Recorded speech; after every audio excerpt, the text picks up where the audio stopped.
Hey everybody, it's Jay, Addictive Rant here.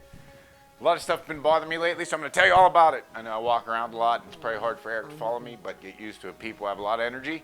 Got a lot to say, and I'm going to promise you one thing. Anytime I do a show, or whatever we're going to call this, a little rant, I'm not going to rehearse anything. I'm just going to come straight off the mind, how it affects me, how it bothers me, what I think should happen, and what I think you should do about it, and who you should listen to. Now, these are just my opinions. Don't take any of them seriously, unless you want to.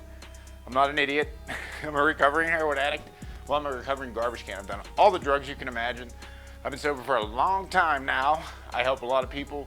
I've taken a lot of classes. I'm certified, a bunch of different things in addiction recovery.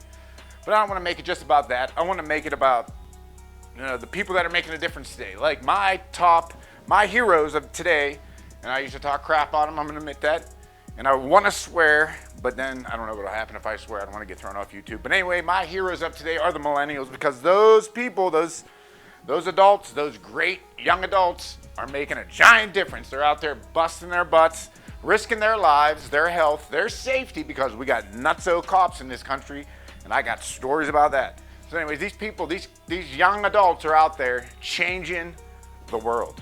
Changing the world. It's insane. I remember Rodney King getting beat down, and I remember people protesting like that, like back when that happened.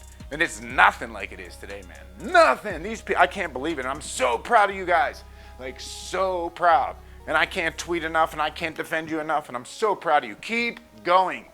Do not let these people intimidate you, because the rich do not care about us. They do not care about the poor at all.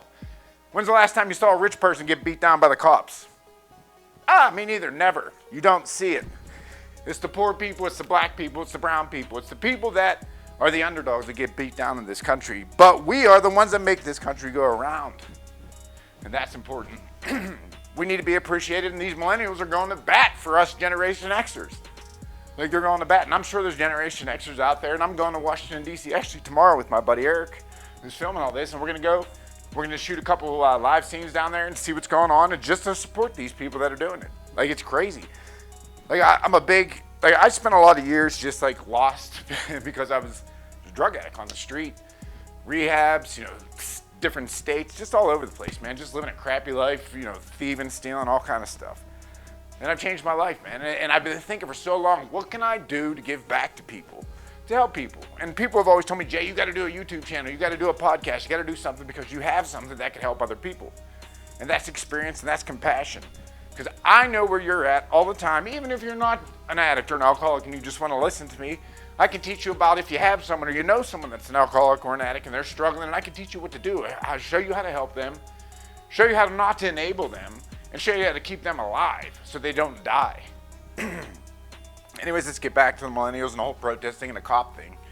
I've always had bad experience with cops because I'm an addict, and of course I get that stigma on me. Once you get busted by the cops for something, they're always on you. So anytime that I get pulled over, it's a big show. It's 10,000 cops, and it's an intimidation thing. And I've been preaching my whole adult life about how cops are all bad. And I mean, my uncle was a Pittsburgh cop. He died probably 15 years ago. He was just a great guy, and I that was so long ago. I was so young when he died. I really never got to talk to him about any of the stuff that he went through, but I just know from my personal experience how I've been treated by them. And I've been in a situation like George Floyd where I couldn't breathe and there was cops on my back, but thank God, that didn't happen to me. And I'm sure it was just because I'm a white guy. That's why it didn't happen. If I was a black or brown person, I would have probably been dead.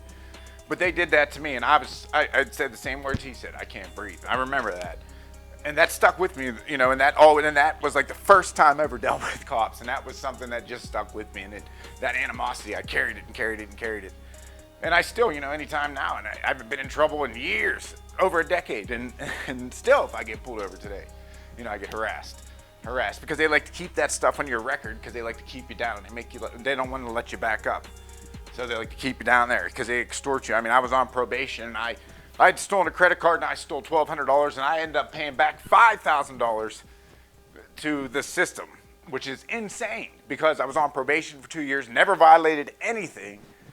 And I asked, I said, well, why do I got to pay all this money back? And they said, oh, for probation. I said, I saw my probation officer 2 times, maybe for 30 seconds each time, And then the other months that I had to report, I called on the phone and left her a message. Never talked to her, never had a violation, nothing. So I got to pay $5,000. You know, it's just crazy how they just push us down. You never see a rich person getting attacked like that or having to pay back. Because I'm going to actually do some research and look at cases that are similar to mine and see what the punishments were for rich people if they were even charged. You know, I got nothing against rich people. It's awesome that you worked and you made your life great. But a lot of these rich people were born with silver spoons in their mouth and they never worked for anything. Like our president and his sons. And a lot of those Republicans that are in office, Matt Gaetz. I mean, the piece of crap people that are trying to make our lives harder, worse. And I'm over it, man. I'm tired of it. Too many people are afraid to speak out because Donald Trump will tweet about you.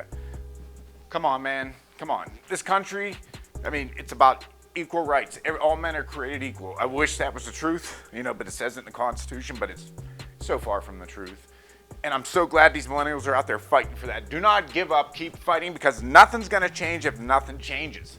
And you people are going to stand out there and they're waiting for you. They're waiting for you, especially the Republicans and a lot of the corporate Democrats. They're waiting for you to go home and say, okay, I'm done. I got to go on with my life. I'm done. And that's what they're waiting for because then they're going to let everything go back just to the way it was. And nothing's going to change. So stay out there. Okay, I'm going to cut this short, but I'm going to tell you guys something. If I get 100 likes in this video, my buddy Eric, the guy who's filming this, is going to go skydiving. And he's deathly afraid of heights. He's not going to do that. I'm joking. If we get 100 likes in this video, the 100 like of this video can submit a topic, and I'll do a video on it, mention your name, and, you know, subscribe, please. I know this is small. I know this is a long shot, but you know what? I have a lot to say. I can help a lot of people. A lot of you aren't going to like me, and I don't give a rat's bang. So, anyways, my name's Jay. I'll see you guys soon. Be safe. Keep up the good fight, millennials. Talk to you soon. Peace.